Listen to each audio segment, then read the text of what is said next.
Hi guys, जय माता जी। Hi guys, जय माताजी। आज तो कोक नऊ बनवा જઈ રહ્યો લાગે બરાબર. સરપ્રાઈઝ છે તો સરપ્રાઈઝ કહેવાનું નહીં. એવું આમ દાળ ભાત કે તીત બનાવવાનું હો કે પછી રજા રાખી બનાય દાળ ભાત બનાય એમ દાળ બાફી મેલી ખાંડ બગાડી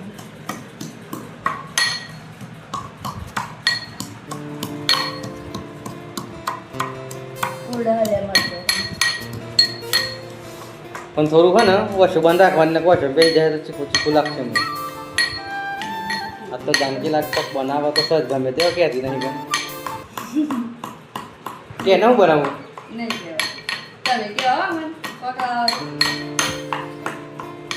પેલા પેલા કહી દે ને તો કોઈનું મહત્વ ના રહે. ડીશમાં આવશે ને ખાવા બે હો ને એટલે ડીશમાં આવે એટલે જોઈ લેવાનું. પણ તું અમને બનાવે એટલે હું જોઈ જ હું બનાવ ખાય પડી જાય મને એટલે હું નહીં રહેતા હો.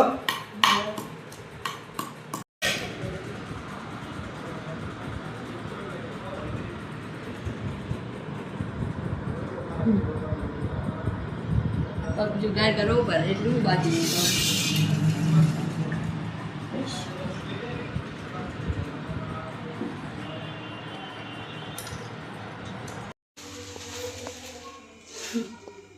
દાળ વગેરે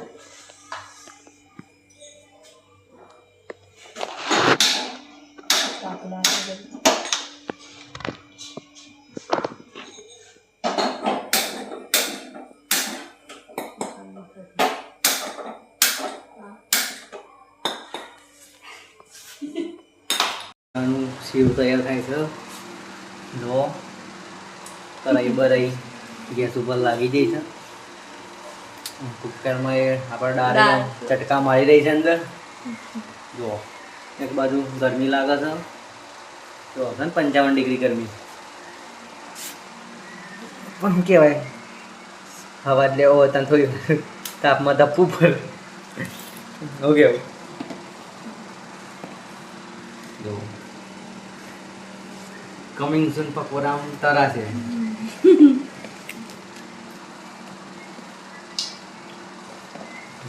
બહુ કઈ બહુ એ લિમિટ નહીં ને તો પણ પનની બાજુ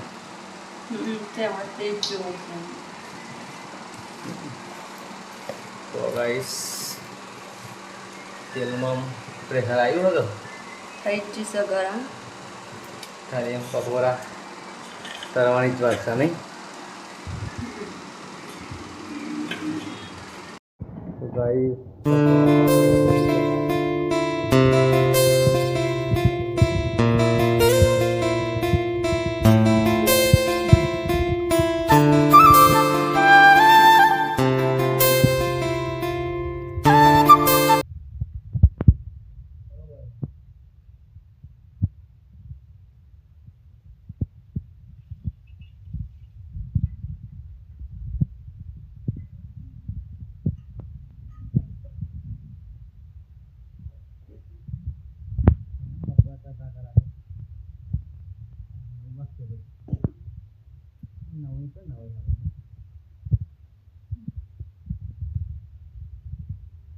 ગાઈસ તો બ્રેડ પકોડાની રેસીપી આપણે ઘેર જ બનાવવાની છે આજે જુઓ વિડીયોની અંદર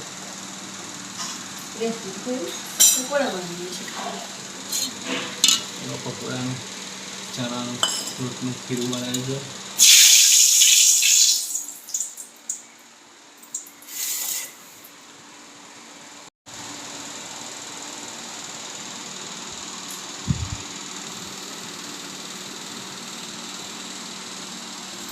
પીસ પકોડાનું આમાં તરવાનું કામકાજ ચાલુ થઈ ગયું છે જુઓ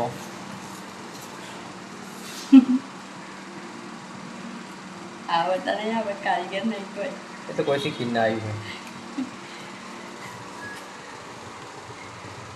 છે રોજે બળી ના જાય.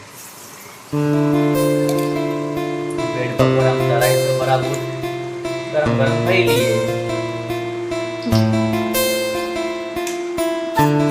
નહીં.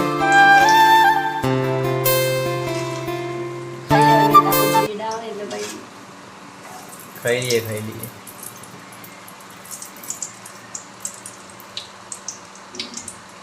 જેવા બનાવ્યો આપણે કારીગર નહીં તો